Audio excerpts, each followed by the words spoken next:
আজ আমরা বানাবো জাপানি পুঁটির তেল ঝাল। ঝাল মশলাদার স্বাদের দারুণ একটা রেসিপি, ভাত অথবা রুটি দুটোর সাথে একদম জমে যাবে। চলুন শুরু করা যাক। সবার প্রথমে একটা মশলা তৈরি করে নেব, যার জন্য লাগছে কয়েক টুকরো আদা, 10 থেকে 15 কোয়া রসুন, 8 থেকে 10টা শুকনো লঙ্কা, হাফ চামচ জিরে, হাফ চামচ ধনে, 5 থেকে 6টা গোলমরিচ। এরপর মাছগুলোতে লবণ ও হলুদ ভালোভাবে মাখিয়ে নেব।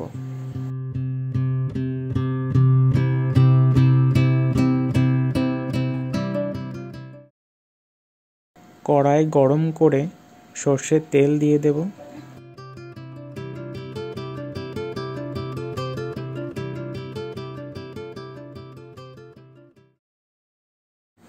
তেল থেকে ধোঁয়া উঠলে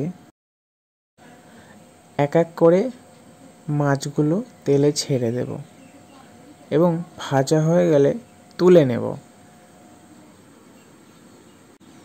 এরপর ওই তেলে হাফ চা চামচ কালো জিরে, এক টুকরো দারচিনি, 2টো এলাচ, 2টো লবঙ্গ দিয়ে দেব।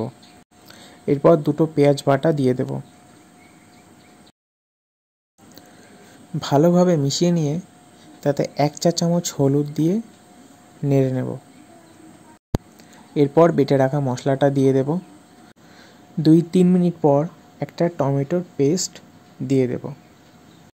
তারপর অল্প লবণ দিয়ে দেব।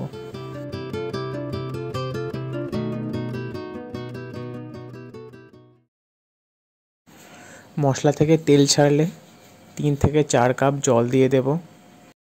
ভালোভাবে ঝোল না ফুটলে মাছ দিলে মাছ ভেঙে যেতে পারে, সেই জন্য ঝোল ভালোভাবে ফুটলেই তবেই মাছগুলো দিয়ে দেব।